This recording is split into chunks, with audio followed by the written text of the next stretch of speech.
My name is Dick Murphy. I'm this year's president of the Des Moines School Board, and I want to welcome you to our first meet and greet in our search for the new superintendent of Des Moines Public Schools.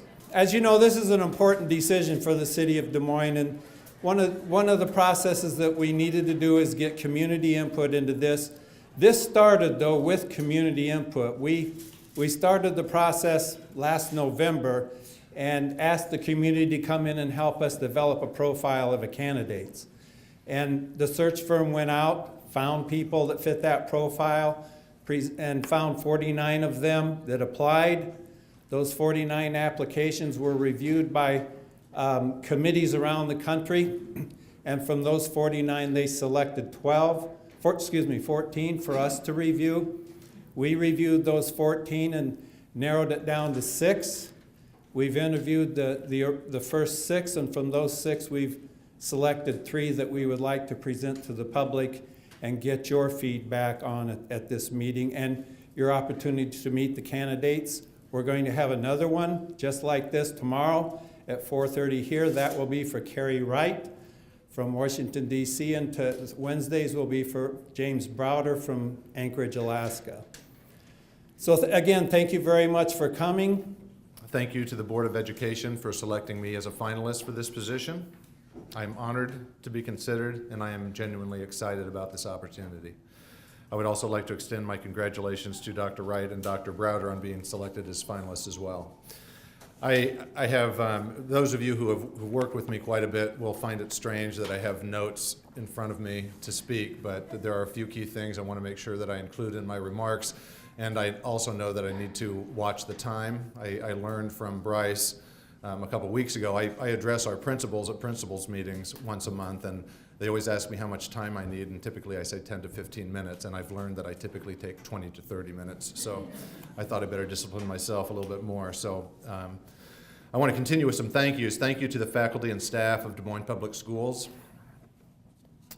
It has been a privilege to serve as associate superintendent last year, most of last year, and certainly a privilege to serve as interim superintendent since last May. I continue to be humbled by the dedication, hard work, and student focus of our nearly 5,000 faculty and staff. It has truly been an honor to serve you. About 5 years ago, I joined DMPS to serve as principal of my neighborhood middle school, Harding. We had our share of challenges. I'm not going to kid you. We had our share of challenges at Harding, and perhaps the most important challenge for us was a disconnect between the school and the communities that we were there to serve.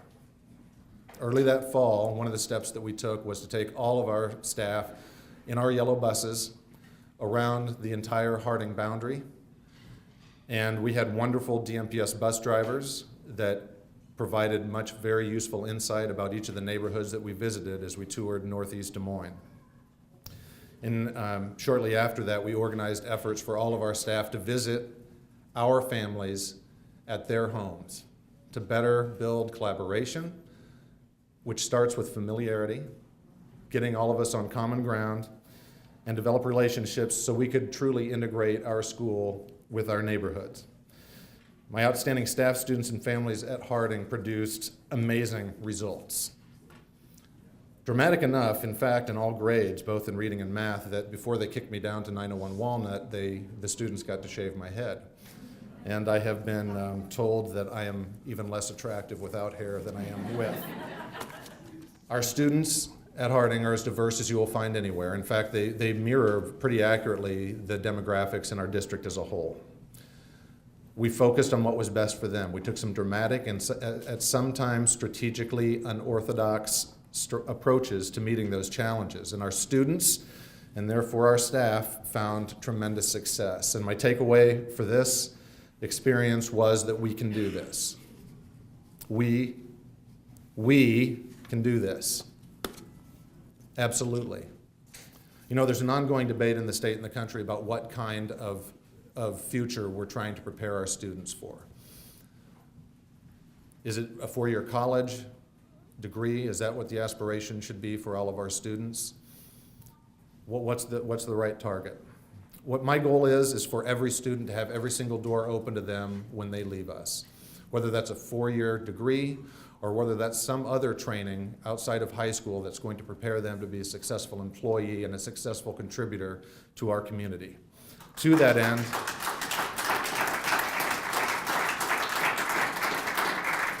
what's most important is that each of our students are prepared to be successful in whichever choice they make for themselves. So they need to know what those choices are, and they need to be prepared to make a success out of whatever choice that is. I'm proud to be counted as a member of this fine team. Many of our team is here tonight, and I'm proud to be a member of this world-class city. Des Moines is a world-class city. That's what I consider it. There's not a better option for educating students in this state than DMPS, and we are poised for even greater success in the future. Thank you for joining me this afternoon, and thanks for your support of DMPS. We have about 50 questions for Mr. Ahart and about less than a half hour to answer those, so we'll see how you do. Okay. What new steps would you take to close the achievement gap? You know, we have some exciting things happening in the district. Visiting, and this isn't unique to these 3 schools, so I don't mean to suggest that, but this was what's most fresh in my mind. At Findlay, at Harding, and at North, you see data all over the place. And the most exciting thing about it, even at Findlay, I had a chance to talk with a couple of young people there who can take you to their data wall and show you where they are on specific objectives and why, more importantly, why they are there and what they need to do differently. So one step isn't, this is sort of cheating, it's not really a new step, but it's something that we need to make sure we have all of our buildings immersed in, is having our students familiar with where they are, with real data that's personal to them, and what they will need to do to take that next step. One of the initiatives that we have going on in the district, this is pretty massive, and we're taking it slowly, I think we're taking it slowly and wisely, is working on standards-based reporting. This is highly motivating for students. It takes out that black box effect that when you turn, you know, a student does an assignment and they may or may not understand why they're asked to do that work. They turn it in and they get information back that may or may not make sense to them. Trying to make that entire learning process much more transparent. That's highly motivating for students, and in the pockets of the district where we see that going on, whether it's high school, middle school, or elementary, you see students asking better questions about what they need to do to improve, and you see them putting in extra time to make sure they can get that done. And it's rewarding from both the teaching perspective and the learning perspective, and something that we can do better. Again, we're also looking for improved resources through the legislature to support our ever more challenging and growing ELL population. I don't know how many of you know this. If we took just our ELL students out of the district, it would be the 13th largest district in the state. It'd be bigger than Ames Community Schools. Over 100 languages, over 5,500 students. They are awesome. They're wonderful to have in our buildings, but we don't always have all the right tools and resources to serve them as well as we can. So we're going to continue to look for solutions outside of the walls of DMPS to help meet some of those needs as well. What existing programs do you see as a model for future growth within the district?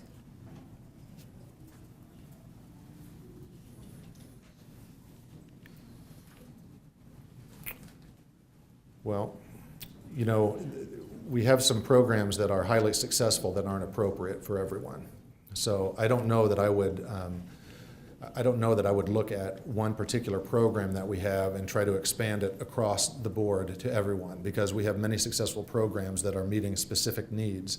And the needs that we have are many, but maybe more importantly, the needs that we have are varied.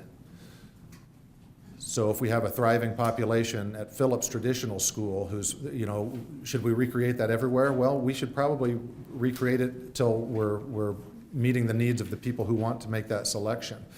We've had fantastic results with reducing student misbehavior through a student leadership program at Harding. Is that something that should be expanded throughout the district? We're exploring that. Maybe that would be something that would be a good fit. So I think it really has to be a program by program decision. But again, choice, Des Moines is known for choice. We need to continue providing choice. And so I think the program, I guess the approach to programming that we want to take is continue to have a thriving nationally known aviation program. and provide as many seats in that program so that every student who wants to partake in that can partake in that. Continue to explore other opportunities. We're developing a program for Central Campus that we hope to unveil this fall, where students will learn how to develop applications for smartphones and tablet computers. That's something that's not happening anywhere else. It's barely happening in our community colleges and universities. We can do that here. You know, look for those things that are going to be cutting edge, that will be very high interest to our students and to our families, and that provide unique experiences so that other folks are going to want to tap into what we have going on here at DMPS. Why do you believe that you are the best candidate for the job? You know, I used to be an HR director, and one of the questions that traditionally was asked of candidates before I became, just to qualify, before I became HR director was, why are you the best person for this job? Because I always felt like, well, they don't know who the other candidates are, so how is that a fair question? So I'm not going to try to compare myself to Dr. Wright and Dr. Browder. I don't know either of them, and I'm sure they're highly qualified and have tremendous experiences. What I can tell you is this. I've intentionally taken, I guess you would call it a non-traditional career path to get to where I am today. First and most important, I taught for 11 years. The fundamental unit of production, if you will, of success for a school district is a teacher with students in the classroom. And I feel like I taught long enough and well enough, and it went through those ups and downs, those undulations that you get with a different student population every year, to have a very ingrained fundamental understanding of what needs to happen and how that needs to be supported for success. I've taken some other, that's pretty traditional, the teaching part. I have a master's in public administration. That was my first master's degree. I considered getting out of education. I obviously have not done so.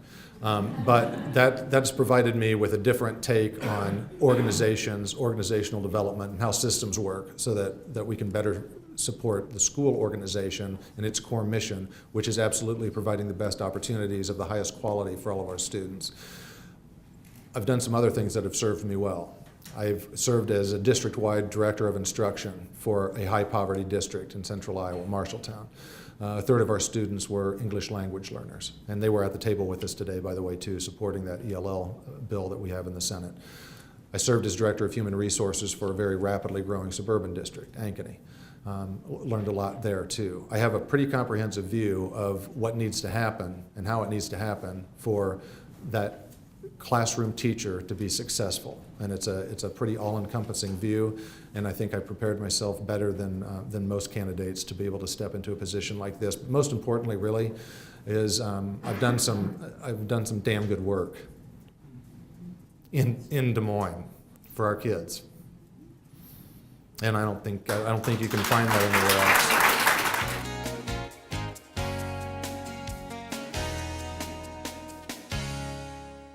As you know, tonight is the first night that we're interviewing our candidates for superintendent, and I'd ask our first candidate, Mr. Ahart, to take a seat. Tonight we're going to interview Mr. Thomas Ahart. He is currently the interim superintendent with the Des Moines Public Schools in Des Moines, Iowa. Previously, Mr. Ahart was the associate superintendent of teaching and learning with the Des Moines Public Schools. Prior to that, he served as principal of Warren G. Harding Middle School. Mr. Ahart earned his education specialist with a superintendent license degree from Drake University in Des Moines, Iowa. We want to welcome Mr. Ahart tonight. We're very pleased that you've applied for the position, and we feel we have good competition, and we're ready to start the process. Each board member will ask a different question, and we'll rotate around, and hopefully we'll finish in a nice time that would allow you to finish as well. I have the first question, and it's take 3 minutes to introduce yourself to the Des Moines community. I'm in my 5th year as an employee of the Des Moines Public School District. I served, as Mr. Murphy suggested, as associate superintendent prior to this position and principal at Warren G. Harding Middle School prior to that. I have experience as a director of human resources for Ankeny Schools, as Director of Instruction for Marshalltown Schools, School Improvement Consultant for Heartland Area Education Agency, and 11 years of classroom teaching experience at the high school level. Some other professional experiences, I have served as the president of Iowa Association for Supervision and Curriculum Development, Iowa ASCD, in other words, and also the editor of Iowa Educational Leadership.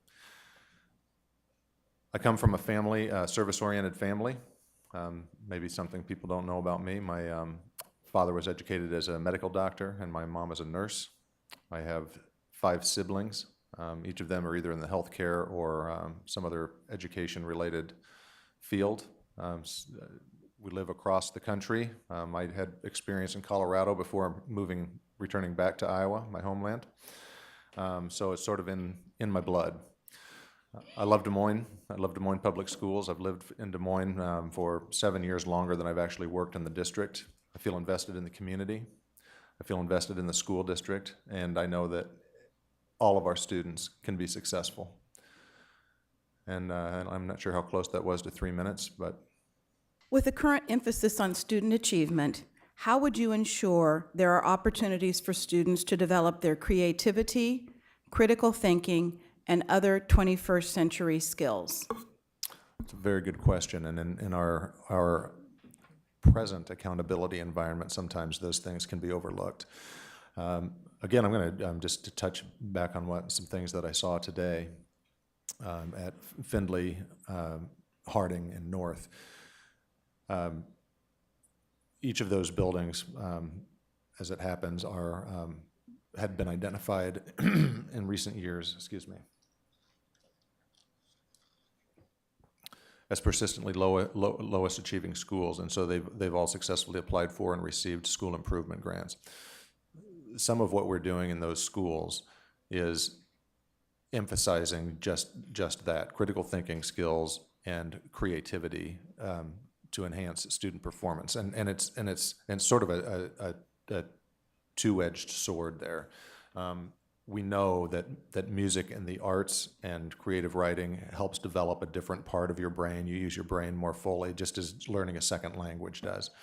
But the other piece of that is it's also an excellent way to better engage students in school, so that we actually have access to them and are able to deliver education with as much time as we can get with them. And why would someone with those qualities be willing to come to and work for you?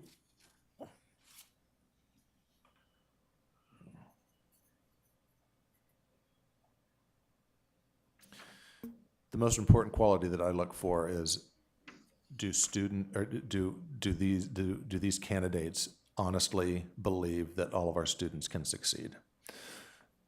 If we have to work hard at getting somebody's heart in the game, then we've probably lost the battle already. So we need to make sure that every single person who touches our students believes in the potential of these students, and this is important, and I've talked to, as a school principal, I talked about this all the time, and that we are capable of impacting that student's success. Because if we don't feel that because of our work, students have a better chance of success, then we have no business collecting a paycheck and being in this job. So that's number one. Number two is, are they hardworking and collaborative? We can hire really smart people who really care about kids, but who won't talk to one another, and we're going to greatly diminish the results that we get from that person and from that person's team. One thing that I can tell you I believe I have a strength in is hiring. I believe that when I'm hiring for a particular position, I know what I'm looking for, and I can communicate to candidates what the expectations will be and why we want them on the team. And that's really important, that it's mission specific. This is what we're about here, this is how we do our business, and this is why this role is very important. The second part of that question was, why would they come to work for you?